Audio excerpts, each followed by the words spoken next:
જય શ્રી કૃષ્ણ દર્શક મિત્રો, મારી યુટ્યુબ ચેનલ અમૃતવાણીમાં આપ સૌનું હાર્દિક સ્વાગત છે। આજે આપણે આ વિડીયોમાં સાંભળીશું વેદવ્યાસ રચિત હરિવંશ પુરાણની કથા। આ હરિવંશ પુરાણ નિત્ય સાંભળવાથી શ્રેષ્ઠ સંતાનની પ્રાપ્તિ થાય છે।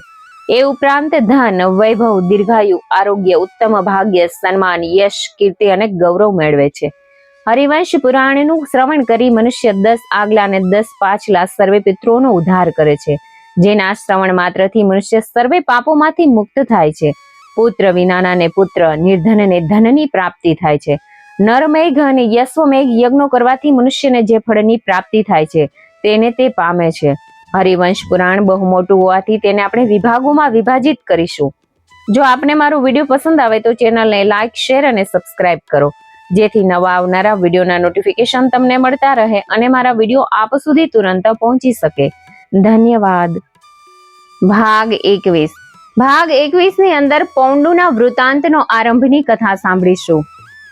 વૈશંપાયન બોલ્યા કે હે જન્મેજય, આ જ અરસામાં બીજી બાજુ શ્રેષ્ઠ રાજાઓમાં ઉત્તમ, બલિષ્ઠ, સત્વ સંપન્ન અને અતિ પરાક્રમી યોદ્ધો પૌંડુ રાજા યાદવોનો શત્રુ અને બળને કારણે શ્રી કૃષ્ણનો દ્વેષી હોય સઘળા રાજાઓને પોતાના રાજ્યમાં બોલાવીને રાજસભા ભરીને તેમાં કહેવા લાગ્યો, હે ઉત્તમ રાજાઓ, મેં સમગ્ર પૃથ્વી જીતી અને તેમાં તમામ રાજાઓને પણ જીત્યા, પણ યાદવો શ્રી કૃષ્ણનો આશરો લઈને છકી ગયો છે।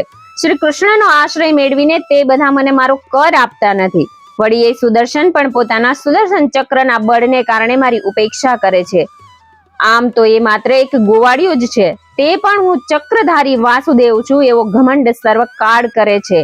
વળી તે શ્રી કૃષ્ણને મારી પાસે શંખ, ચક્ર, ગદા, ધનુષ, બાણ અને તમામ શસ્ત્રો ધરાવું છું એવો હંમેશા ગર્વ રહ્યા જ કરે છે। વળી આ લોકમાં વાસુદેવ એવું મારું નામ પ્રસિદ્ધ થયું છે।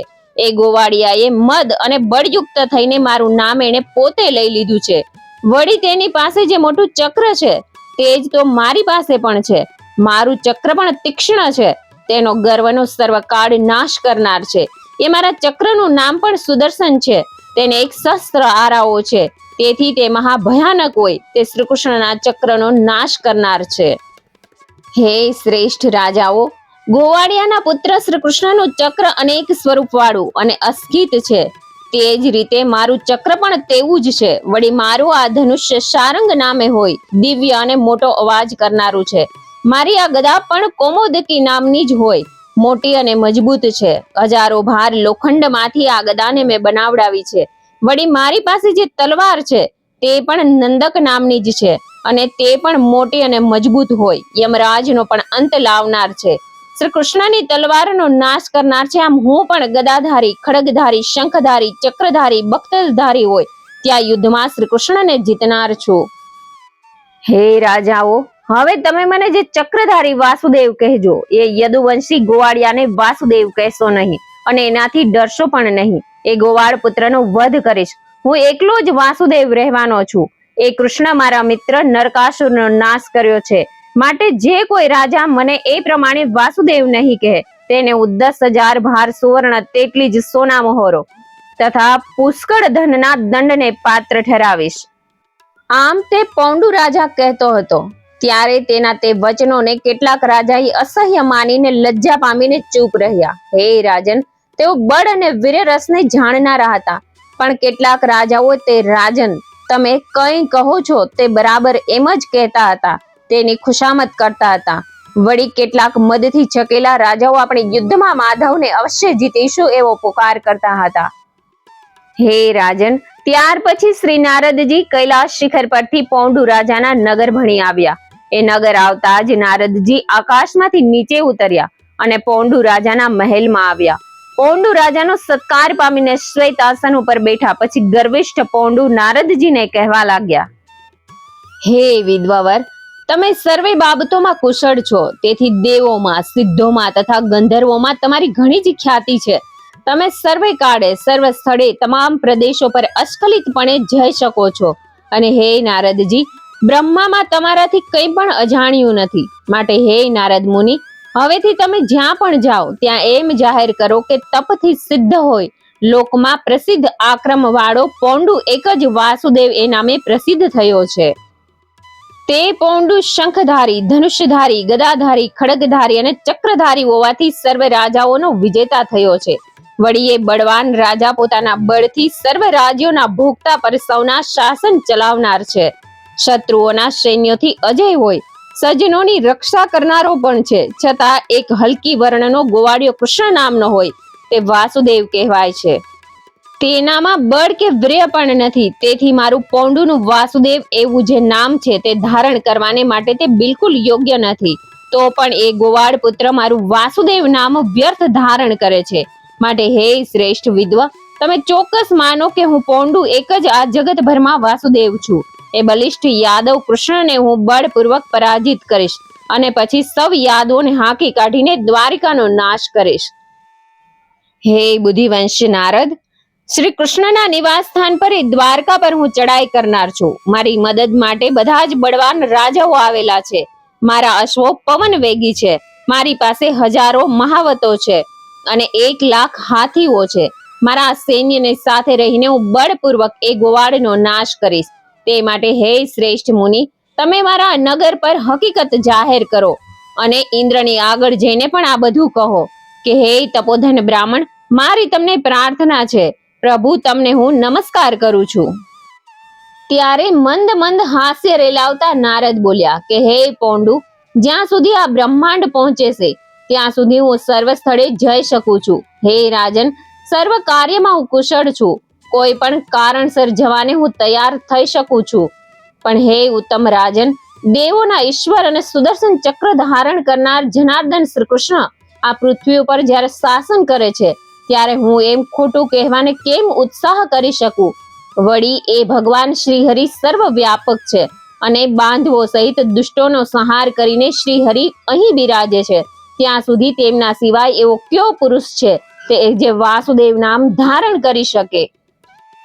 જ્યાં સુધી સૂર્ય કિરણોનો સંબંધ છે એવા બે ભુવનો પૃથ્વી તથા સ્વર્ગ ઉપર શાસન ચલાવતા શ્રી કૃષ્ણ અહીં સર્વશક્તિમાન છે. ત્યાં સુધી તમારા જેવા સામાન્ય મનુષ્યો કેવળ યજ્ઞાનવશ જ આમ કહેવાને સમર્થ હોઈ શકે છે.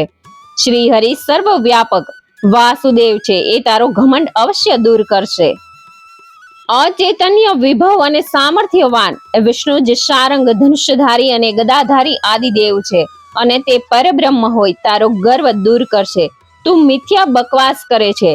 હે રાજન, શ્રી કૃષ્ણ ભગવાન પાસે તો શારંગ ધનુષ અને મહાભયંકર ખડગ છે. તેને તું તારા અસ્ત્રોથી છેદી શકે તેમ નથી. તારે માટે હાંસી પાત્ર થવાનો સમય હવે નજીક આવી ગયો છે. હે જન્મેજય, પછી મદ બળ યુક્ત રાજા પૌંડુ ભયંકર ક્રોધે ભરાયો અને તેણે તરત જ રાજસભામાં નારદજીને કહ્યું કે હે મહર્ષિ, તમે આ શું કહો છો? હું બ્રાહ્મણો સહિત સર્વનો રાજા છું. હે મુનિ, તમે સદાય શાપ આપનાર છો તો તમારી ઈચ્છા અનુસાર ભલે થાય. યાની હે મુનીશ્વર, હું તમારા શાપથી ભય પામ્યો છું. માટે આજે તમે તમારી ઈચ્છા અનુસાર જતા રહો. આમ જ્યારે રાજા પૌંડુએ કહ્યું ત્યારે નારદજી ચૂપચાપ આકાશ માર્ગે જ્યાં કૃષ્ણ હતા ત્યાં ગયા. શ્રી હરિયાંશે જઈને તેમણે પૌંડુનું ગર્વભર્યું વૃતાંત સંભળાવ્યું.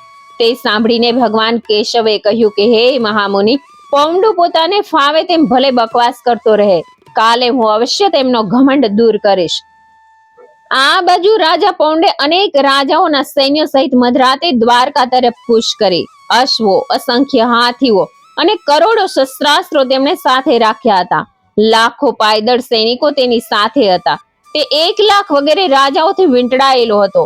એ સૈન્યમાં 8,000 રથો, 10,000 હાથીઓ, 1 અબજ પાયદળના સંઘો હતા.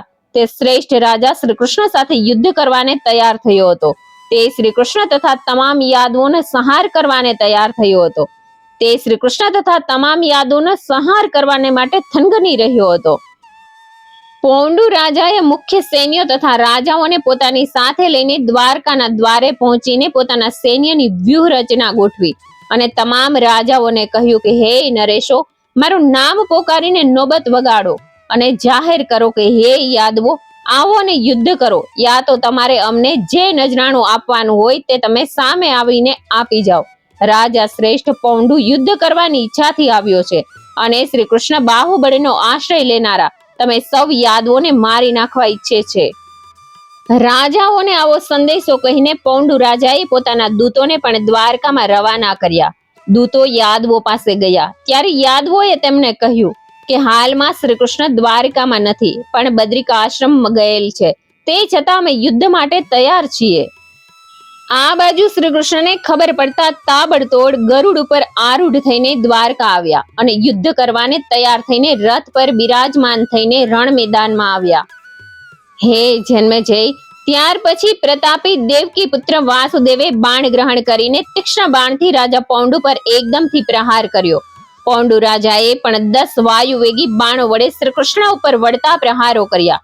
એ બનાવટી વાસુદેવે ગરુડને 10, અશ્વને 10 અને ભગવાન કેશવ પર 70 બાણ માર્યા.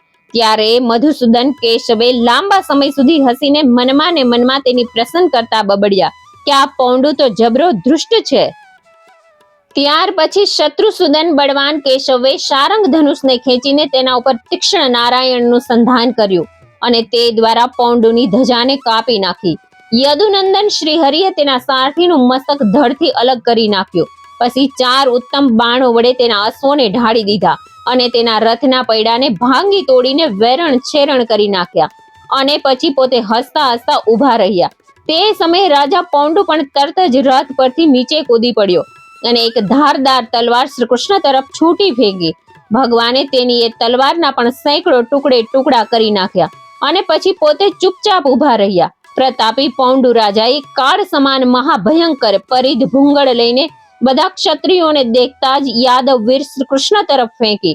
યદુનાથે એ પરિધના પણ 2 ટુકડા કરી નાખ્યા. હે રાજન, પછી શત્રુઓનો સંહાર કરનાર એ પૌંડુ 1000 આરાવાળું સુદર્શન ચક્ર, જે અતિ ભયંકર હતું, કે હાથમાં ગ્રહણ કર્યું. જે ચક્ર મોટી પ્રભાવવાળું, 20 ભાર વજનવાળું અને 30 ભાર લોખંડના મોઢાવાળું હતું. તે ક્ષેપક ચક્રને હાથમાં લઈને ભગવાન શ્રી કૃષ્ણને કહ્યું કે હે ગોવિંદ, તમારા સુદર્શન ચક્રને વિનાશ કરનારું આ મહાભયાનક તીક્ષ્ણ ચક્રને તમે જુઓ.